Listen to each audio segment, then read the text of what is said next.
저는 지금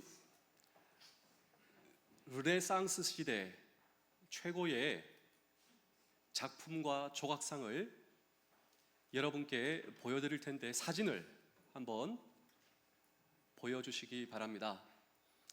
이 작품은 단순한 조각상이 아니라 르네상스 시대의 신앙과 그리고 믿음과 정신을 집약한 작품으로 우리가 너무나 잘 알고 있는 미켈란젤로가 24살 아주 혼신을 다하여 제작한 피에타 상입니다.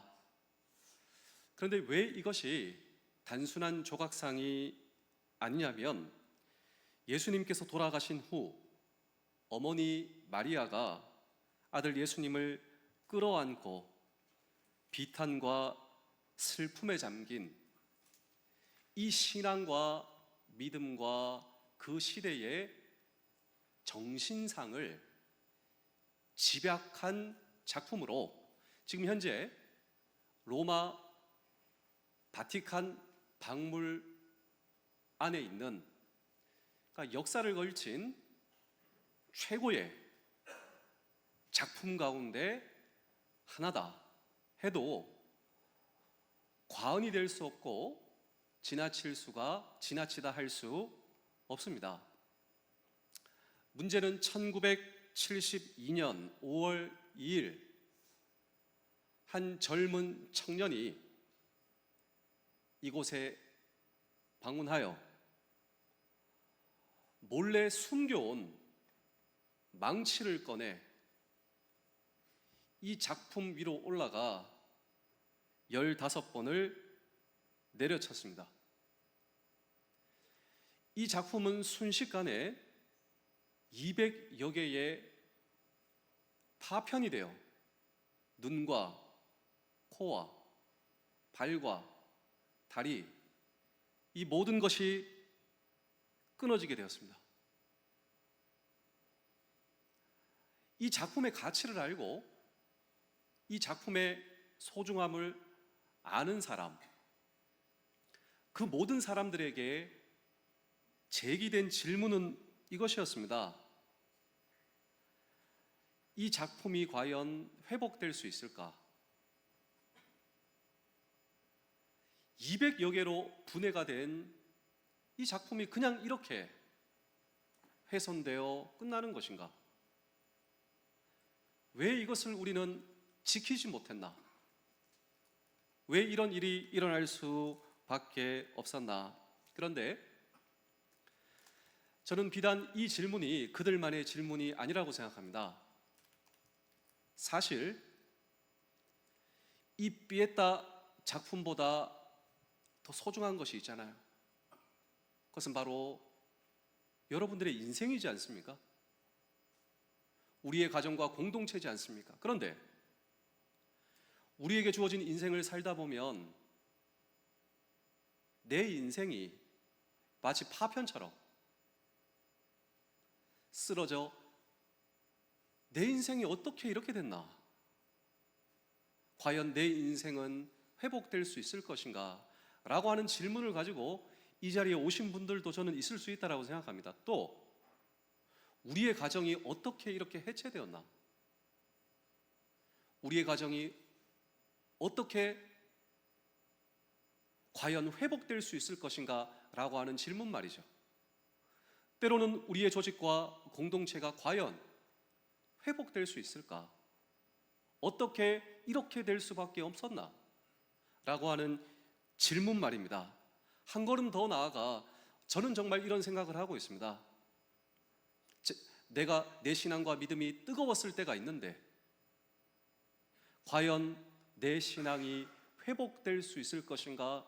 내 믿음이 회복될 수 있을 것인가? 라고 하는 질문 말입니다. 그런데 우리는 이 질문의 해답을 오늘 이 성경 본문에 나오는 한 가정을 통해 우리는 찾고자 하는 것입니다. 주전 1300년경 예수님께서 오시기 1300년 전 베들레헴에 살고 있었던 한 가정이 큰 흉년을 만나 고향을 떠나기로 결심합니다.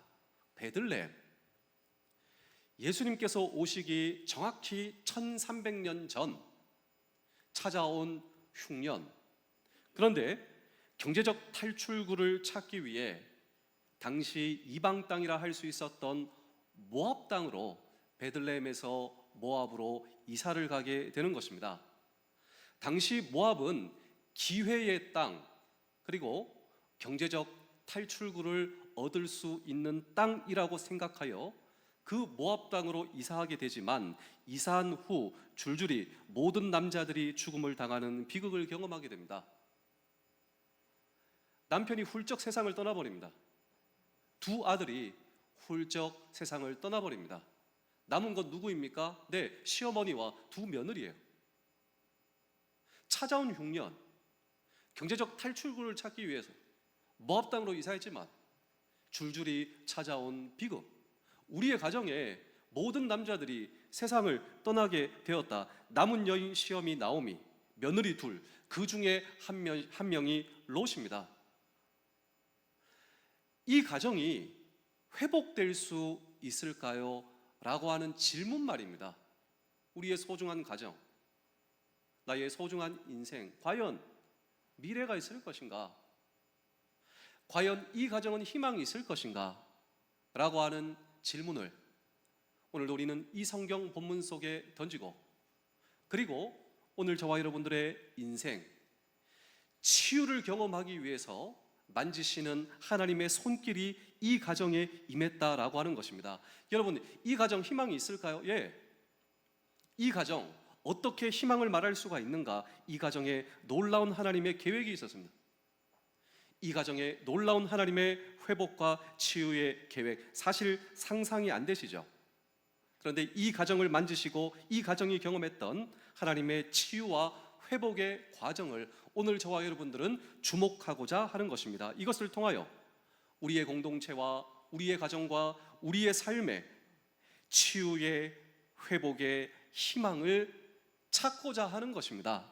우리 사랑하는 성도 여러분, 장병 여러분, 군가족 여러분, 오늘 참 많이 오셨습니다. 그렇다면 이것이 어떻게 가능한 것인가라고 하는 질문을 다시 한 번 더 우리는 이 성경 본문 속에 던지고 함께 주의 음성을 들을 때, 첫 번째로 고통의 현실을 인정하였다라고 하는 것입니다. 시어머니가, 그리고 그 시어머니의 모든 것을 보고 그 며느리들이 배우는 거예요.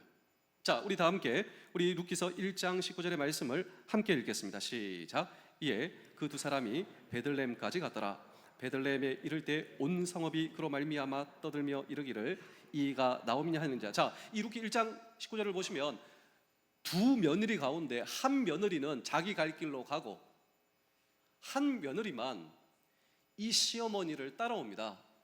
어머니는 제 어머니, 어머니의 고향은 제 고향입니다. 이 어머니의 고향이 베들레헴.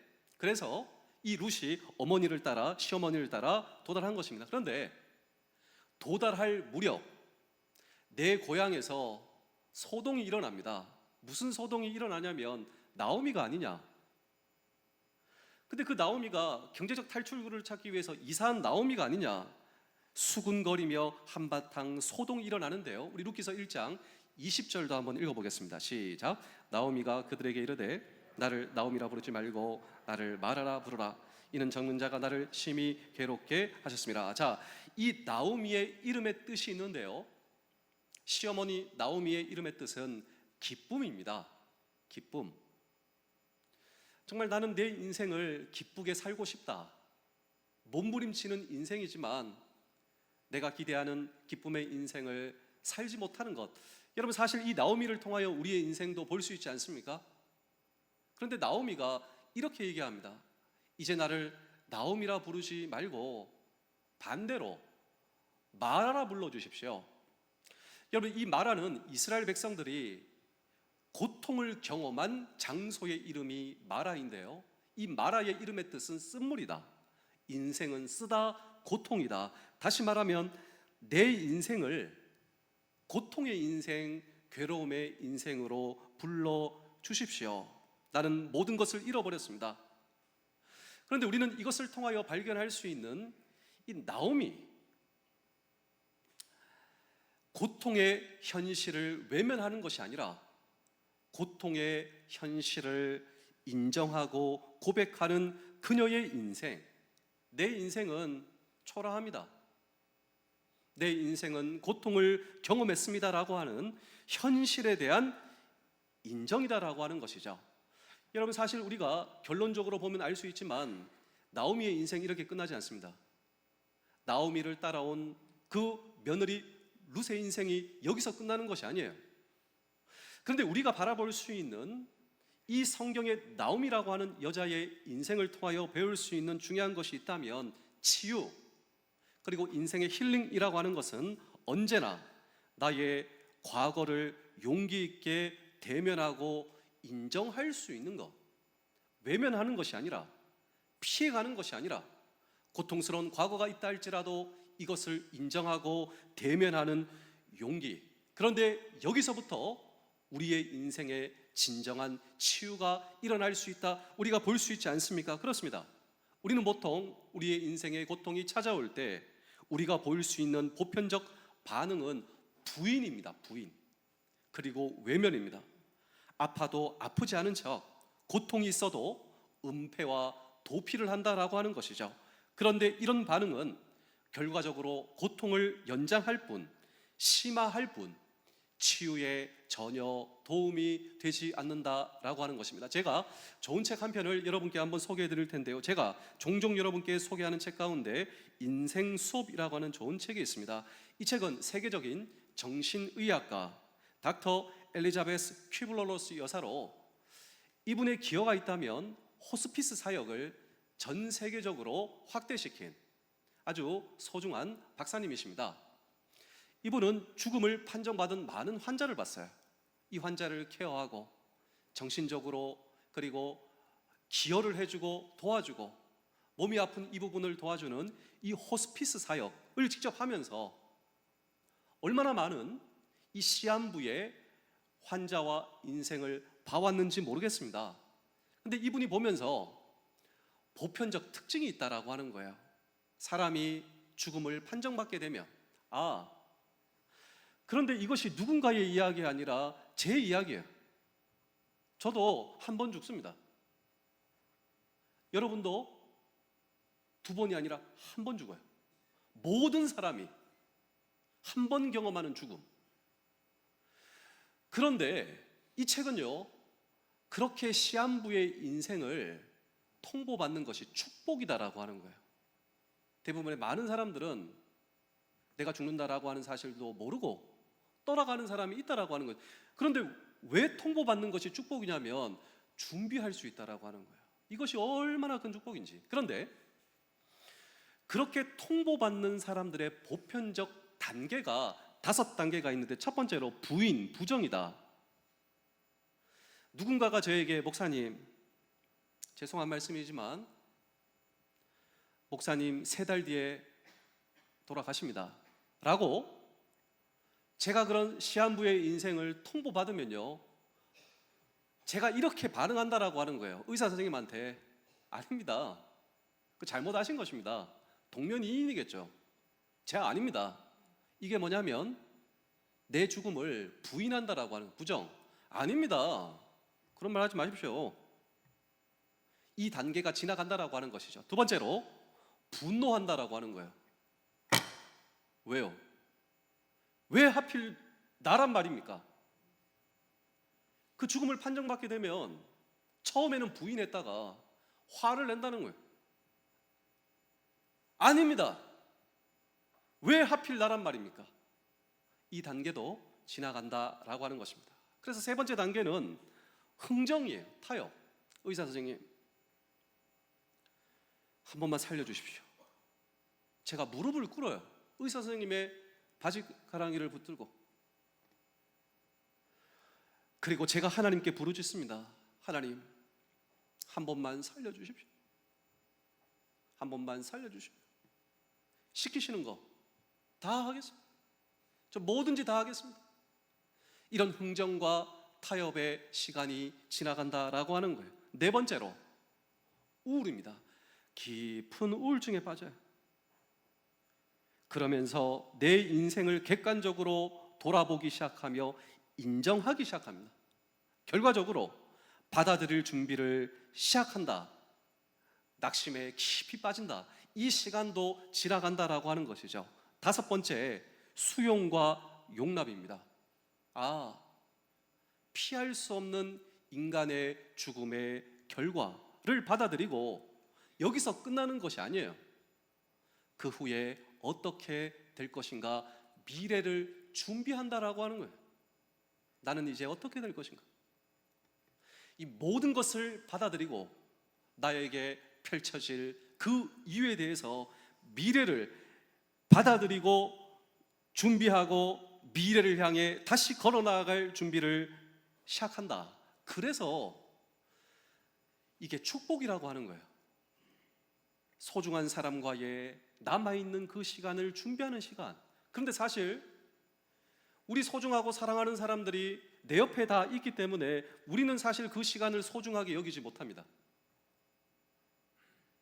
이 시간이 얼마나 소중한지, 그리고 남아있는 내 시간, 새로운 미래를 향해 준비할 수 있는 이 시간이 얼마나 큰 축복인지 그때 경험하기 시작한다라고 하는 것입니다. 우리 사랑하는 성도 여러분, 장병 여러분, 군가족 여러분, 오늘이라고 하는 우리의 삶이, 우리의 현실이 고통스럽고 힘들지만 이 고통의 현실을 인정하며, 그리고 고통과 아픈 현실에 대한 인정, 이것이 빠르면 빠를수록 축복이고, 그리고 여기서부터 시작되는 하나님의 치유의 출발, 사실 오늘 이 설교의 핵심이 이것이다라고 하는 것입니다.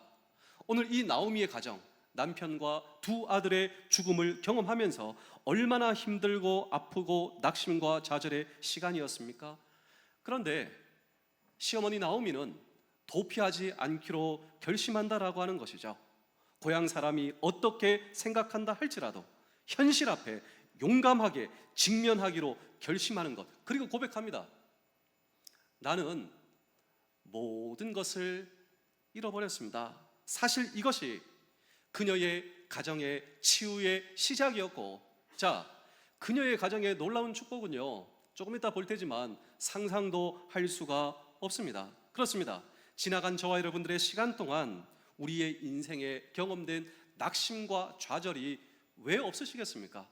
여기서 면제된 인생이 어디에 있겠습니까? 그런데 이 모든 것은 하나님의 치유와 축복의 시작을 위한, 오늘 저와 여러분들의 하나님의 축복의 통로로서 하나님께서 저와 여러분들을 보고 계신다. 그래서 제가 한 편의 시를 여러분께 한번 낭독해 드리겠습니다. 밤의 추위 속에 홀로 앉아 생존을 고민하며 두려워하는 당신, 우리에게도 이런 시간이 있는 것이죠. 계속할 힘이 없는 당신, 눈물진 침묵 속에 상처투성이인 당신, 그러나 모든 희망이 사라진 것은 아니에요. 왜냐하면 태양은 여전히 빛나고 달빛은 내리고 우리의 삶은 계속 되어야 하기 때문입니다. 그렇습니다. 우리의 삶은 계속 되어야 하기 때문입니다. 한 걸음 더 나아가 이 나오미의 가정 가운데 하나님께서 펼쳐주신 회복과 치유의 손길, 두 번째로 고통의 섭리를 받아들일 줄 알아야 한다라고 하는 것입니다. 이 말을 쉽게 표현하자면 고통 가운데서도 하나님의 뜻이 있다라고 하는 것입니다. 내 인생의 경험된 고통, 세상 사람들은 고통이다 이렇게 해석하고 끝냅니다. 저와 여러분들이 믿음의 사람이라면 우리의 인생에 경험된 고통 가운데 하나님의 놀라운 계획과 뜻이 있다라고 하는 것이죠. 우리 루키서 1장 21절입니다. 함께 읽겠습니다. 시작. 내가 풍족하게 나갔더니 여호와께서 내게 비어 돌아오게 하셨느니라. 여호와께서 나를 징벌하셨고 전능자가 나를 괴롭게 하셨거늘 너희가 어찌 나를 나오미라 부르느냐 하니라. 이 나오미의 해석,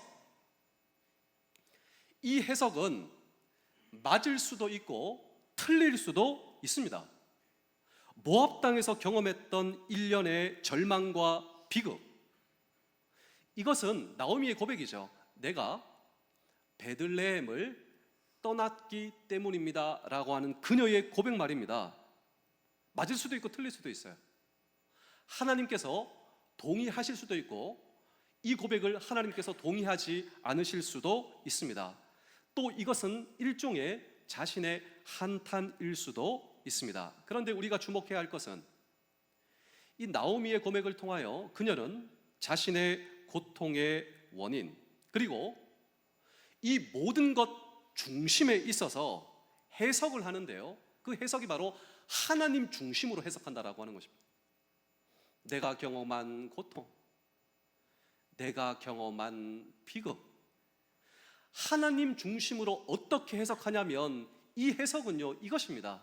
내가 경험한 고통, 여기에는 하나님의 뜻이 있습니다. 이렇게 해석하는 것은 결코 잘못된 것이 아니에요. 다시 말하면 내가 경험하고 있는 고통의 배후에는 하나님의 뜻이 있다. 내가 경험하는 고통 속에는 하나님의 섭리가 있다. 그리고 다시 하나님을 붙들고 다시 일어서는 이 나오미의 고통을 향한 이 하나님 중심으로서의 해석 말이죠. 그래서 우리 신앙의 선배들은 내 인생에서 경험되는 이유를 알 수 없는 고통, 그 고통에는 하나님의 뜻과 하나님의 섭리가 있다라고 하는 굳건한 믿음, 이 믿음을 가리켜 하나님의 주권적 섭리라고 불렀습니다. 우리가 요셉을 보면 알 수 있죠. 요셉이 경험한 내 인생의 이유를 알 수 없는 고통, 이 모든 것을 하나님이 하신 것입니다. 이 모든 것에는, 내 인생에 경험된 고통에는 하나님의 뜻이 있습니다. 진실이 무엇이든 고통 속에서도 하나님만은 놓치지 않고 붙들겠습니다. 그리고 그 하나님을 붙들고 하나님을 향한 신뢰를 통해 그녀는 다시 일어날 수가 있었다라고 하는 것입니다. 그래서 제가 한 기도문을 여러분께 한번 낭독해 드릴 텐데요, 이 기도문은 복음성가의 일부분입니다. 그리 아니하실지라도 감사해요. 어떻게 이런 고백이 가능합니까? 네, 주님의 뜻을 믿기 때문이죠. 그리 아니하실지라도 사랑해요. 합력해서 선을 이루어요. 언제나 나를 향한 신실한 사랑, 우리를 향한 그 크신 사랑, 우리가 함께 높이며 주를 찬양해. 할렐루야, 하나님께 영광. 자, 오늘 저와 여러분도 이렇게 기도할 수 있을까요? 그렇습니다. 하나님의 주권적 섭리, 내가 이해할 수 없는 고통 그 건너편에서도 하나님의 섭리를 믿는 사람의 당당한 고백 말입니다. 오늘 이 성경 본문의 나오미 가정도 이런 하나님의 주권을 굳건하게 믿고 있었고 고통을 수용하고 있었다라고 하는 것입니다. 고통은 아프지만, 물론 아프지만 이런 믿음을 고백할 수 있다면 오늘 저와 여러분들의 가정 가운데, 인생 가운데 펼쳐질 하나님의 놀라운 축복은 무엇인가, 치유는 무엇인가, 세 번째로 치유의 자리로 돌아와야 한다라고 하는 것입니다. 이 나오미의 가정, 치유와 회복의 자리로 돌아오는 모습을 이 성경은 아주 마지막으로 아주 집중 조명하고 있는데, 우리 룻기서 1장 22절의 말씀을 함께 읽겠습니다. 시작. 나오미가 모압 지방에서 그의 며느리 모압 여인 룻과 함께 돌아왔는데 그들이 보리 추수 시작할 때에 베들레헴에 이르더라. 자, 여기서 가장 중요한 대목이 있는데 이 대목은 베들레헴입니다. 제가 오늘 이 성경을 시작하며 예수님이 오시기 전 1300년 전 베들레헴에서 모압을 떠났다, 이 모압에서 경험한 고통의 문제, 그러나 다시 베들레헴으로 돌아오게 되었다. 성경은 이 베들레헴을 계속해서 조명하고 계속해서 반복하고 있는데요, 퀴즈입니다. 여러분, 베들레헴의 뜻이 무엇인 줄 아십니까? 베들레헴의 뜻. 이 베들레헴의 뜻은 떡집이에요. 떡집. 이 베들레헴은 이름의 뜻이 굉장히 좀 이상하죠. 이 베들레헴의 이름의 뜻은 떡집이다. 그런데 나중에 예수님께서 베들레헴에서 탄생하시지 않습니까? 그런데 이 예수님과 나오미가 연결이 돼요. 그 며느리 룻과 연결이 돼요. 우리는 비극을 경험한 한 가정으로 시작됐죠. 그런데 이 나오미의 며느리 룻의 가정을 통하여 다윗 왕이 탄생하게 되고요. 그 다윗 혈통을 통하여서 예수 그리스도께서 오시게 돼요. 그 가정이 만약에 우리의 가정의 비극을 고통으로 해석했다면, 그러나 우리 가정에서 경험된 아픔과 고통 가운데서도 하나님의 뜻이 있다. 그리고 베들레헴으로 돌아옵니다. 이 베들레헴은 사실 작은 마을이었어요. 아무도 주목하지 않는 마을. 이름의 뜻은 빵집입니다. 떡집. 예수 그리스도께서 1300년 후 그 룻의 혈통을 통하여 태어나시며 자기 자신이 이렇게 선포하세요. 이 선포와 주님의 말씀이 다 연결되는데, 우리 다 함께 요한복음 6장 35절의 말씀을 함께 읽겠습니다. 시작.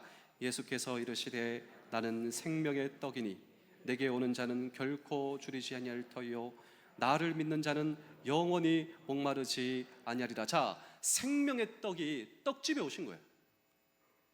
너희가 나를 믿으면, 여러분, 우리가 생명의 떡을 취하는 것이다. 여러분, 이 베들레헴이라고 하는 이 단어는 상징적 의미뿐만 아니라 하나님께서 예고하시고 예언하신 축복의 장소였다. 하나님의 백성들에게 생명을 공급하시는 장소로 하나님께서 이미 찍으시고 예언한 장소가 베들레헴이었다라고 하는 것입니다. 그 베들레헴을 떠나는 거예요.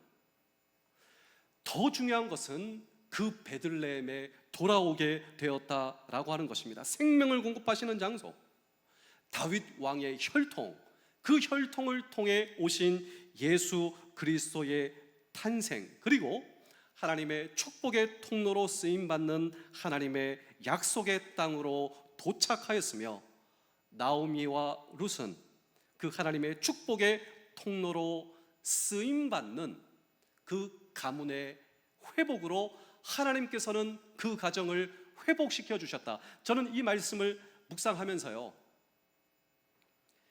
이 가정의 축복의 약속의 시련은 1300년 되었다. 다시 말하면요, 사실 저는 굉장히 시야가 좁습니다. 어떤 사건 앞에서요, 그 사건과 그 시간에 집중하는 경향이 있다. 근데 이런 드는 거예요. 하나님의 섭리와 하나님의 축복은 내 자손뿐만 아니라 내가 상상도 할 수 없는 시간, 공간, 이 모든 것을 하나님은 섭리하신다라고 하는 것이죠. 요셉도 마찬가지입니다.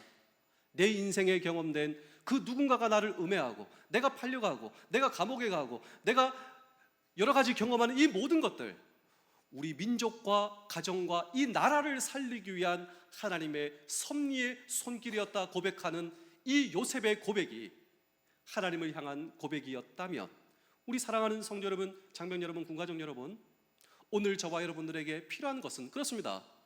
하나님을 향한 그 섭리, 하나님의 뜻을 수용하는 믿음, 그리고 하나님의 뜻과 계획은 내 생각보다 넓고, 내 시간보다 넓고, 내 공간보다 넓고, 중요한 것은 하나님은 하나님의 뜻을 저와 여러분들의 인생에 분명히 펼쳐가신다. 그래서 우리 미가서 5장 2절의 말씀도 함께 읽겠습니다. 시작. 베들레헴 에브라다야, 너는 유다 족속 중에 작을지라도 이스라엘을 다스릴 자가 내게로 나올 것이라. 그의 근본은 상고의 영원에. 자, 하나님의 예언의 말씀, 구약의 말씀입니다. 여러분, 사실 룻은 모압 여인, 룻은요 이방 여인이었어요. 시어머니 나오미를 따라 베들레헴으로 돌아온 것이죠. 이 결정은 이방인에까지 열려있는 하나님의 구원의 역사를 상징하며 베들레헴에서 만난 보아스와 결혼하게 됩니다. 그리고 다윗의 혈통을 열어가게 되며 예수 그리스도께서 오시게 되었다라고 하는 것입니다. 여러분, 베들레헴은요 지금도 미미한 도시, 성읍, 미미한 장소, 그런데 이 모든 것을 통해 하나님은 위대한 역사를 이뤄가신다. 결론적으로 베들레헴은 생명의 떡집 대신 예수 그리스도의 약속이 성취되는 곳이며, 룻의 믿음과 순종을 통해 이 예수 그리스도의 이 구원의 역사가 저와 여러분들에게까지 연결되는, 오늘 이 성경에 나오는, 사실 이 룻은 예수 그리스도의 그 믿음이 축복의 통로로서 전달된 내 인생까지 이어지는 그 놀라운 하나님의 축복의 통로로서 돌아온 룻과 나오미를 사용하여 주신 그 하나님이 오늘 저와 여러분들의 동일하신 하나님이시라면, 그렇습니다. 저는 오늘 이 시대에 베들레헴으로 저와 여러분들이 돌아가야 한다. 그렇습니다.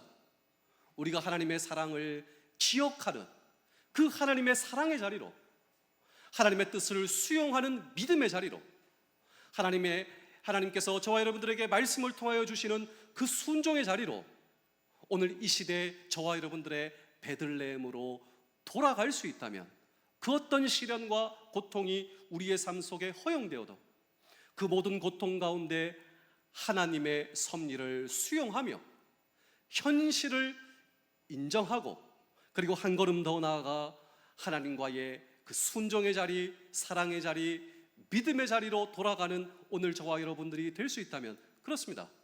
룻을 사용하신 하나님, 요셉을 사용하신 하나님, 이 하나님이 저와 여러분들의 동일하신 하나님이시라면 남은 평생 저와 여러분들을 통하여 펼쳐가실 하나님의 은혜와 치유와 축복을 바라보실 수 있는 우리 모두 되실 수 있기를 주의 이름으로 축복합니다. 저는 오늘 이 설교의 화두를 이 미켈란젤로의 최고의 작품이 200여 개로 파손된 이 비극의 이야기로 시작되게 되었는데요, 다시 한 번 더 이 작품을 한번 보실까요? 피에타, 이 피에타 상은 그 이후에 어떻게 되었을까요? 로마의 바티칸 이 박물관 소속된 모든 사람들과 이 작품에 연결된 그 사람들이 함께 한 자리에 모여서 이런 결정을 하게 됩니다. 무슨 결정? 여러분 같으면 어떤 대책회의를 시작하시겠습니까? 여러분들이 책임자라면 200여 개로 파손된 이 작품 앞에서 여러분들은 어떻게 이 작품의 수습을 결정하시겠습니까? 그런데 그날 이런 결정을 합니다. 어떤 결정을 하냐면, 파손되기 전 이 사진이에요. 사진을 걸어놓고 다른 거 아무것도 안 하고 파손되기 전 원형의 모습을 그냥 바라보기로 결정을 하게 됩니다. 이 결정은요, 의미가 있는 거예요. 날마다 이 그림을 바라본다. 아무 일 하지 말고 파손되기 전 원형 그대로의 사진을 바라보자. 이유가 무엇이냐면, 내 마음속에 먼저 이 피에타 상이 부활되고, 이 부활된 피에타 상이 우리의 마음속에 새겨지는 것이 먼저 중요하다. 그래서 관련된 모든 사람들이 와서 이 그림과 작품을 내 마음속에 먼저 심습니다. 그리고 200여 개를 다 모아요.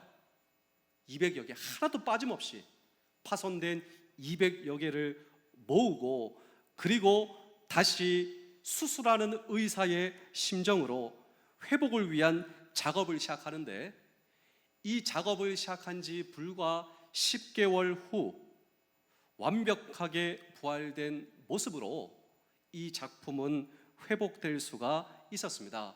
제가 왜 이 말씀을 드리냐면요, 사람도 이렇게 할 수 있었다면 우리 전능하신 하나님은 내가 생각할 때 내 인생 이렇게 망가졌는데 과연 내 인생이 회복될 수 있을 것인가?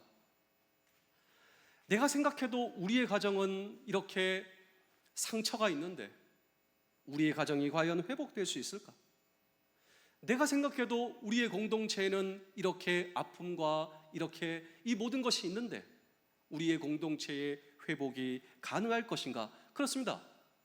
인간도 이런 회복이 가능했다면 하나님께서는요, 나오미의 가정을 통하여, 룻의 가정을 통하여 하나님께서는 완벽한 치유와 회복을 인도하신 그 하나님이 오늘 저와 여러분들의 동일하신 하나님이시라면, 여러분, 나오미도 룻도 분명 그렇게 생각했을 것입니다. 모압으로 갔을 때 그들의 삶은 끝난 것만 같았다, 그런 생각했을 것입니다. 우리의 가정 무너지고 우리의 미래 무너지고 계획 모든 것을 무너지고 그들도 그렇게 생각했을 것입니다. 아마도 사람의 눈으로 회복과 치유는 불가능했을 것이다. 과연 우리 가정을 향한 하나님의 뜻이 있을 것인가? 아마도 그런 생각도 했었음에 틀림없어 전 그런 생각을 하고 있을 것입니다. 그러나 우리 하나님은 패배처럼 보이는 그 자리에 구원의 시작으로 오히려 그것도 사용하셨습니다. 하나님께 돌아오는 자리. 그런데 그 하나님께 돌아오는 자리는 그 아픔의 상처가 있었기에 하나님의 베들레헴, 그 자리는 나에게 더욱더 소중한 것입니다. 우리 예수님도 그런 길을 걸으셨지 않습니까? 우리 예수님도 십자가 보는 제자들 모두 다 끝났다라고 생각했습니다. 십자가처럼 끝난 것만 같았던 그 순간, 그럼에도 불구하고 하나님은 저와 여러분들을 포기하지 않으신다. 이런 믿음이 저와 여러분들에게 필요하지 않습니까? 내 인생을 하나님의 중심으로 해석하고 바라보는 저와 여러분들, 섭리를 향한 믿음 말이죠. 우리를 위해 패배도 감내하시고 실패도 수습해 주시는 우리 하나님, 그 자리를 새로운 시작으로 바꾸어 주시며 베들레헴으로 명칭해 주시는 우리 하나님, 하나님은요, 분명한 사실은 저와 여러분들을 절대 포기하지 않으십니다. 내가 나를 포기해도 우리 하나님은 나를 포기하지 않은, 이것이 은혜이고 이것이 사랑이다. 살아가는 동안 우리가 경험하는 고난과 아픔을 우리는 만나지만 하나님의 뜻을 이루는데 그것은 방해가 되지 않습니다. 내 인생에 계획하신 하나님의 뜻을 이루기 위해서 내 인생에 경험된 고통과 아픔은 하나님을 방해할 수가 없어요. 하나님의 역사하심은 환경에 좌우되는 것이 아니라, 즉 하나님을 믿는 것은 세상의 조건을 이기는 이러한 믿음을 가지고 저와 여러분들의 남은 평생 하나님과 동행하시는 우리 모두 되실 수 있기를 주의 이름으로 축복합니다. 기도하겠습니다. 친히 우리에게 부활의 몸을 보여주신 것 같이 오늘 예배하는 저희들에게도 주님의 영광을 보여주시며 우리 안에 도사리고 있는 모든 죄와 사망과 절망의 그림자가 사라지게 하여 주시옵소서. 예수님의 이름으로 기도하옵나이다. 아멘.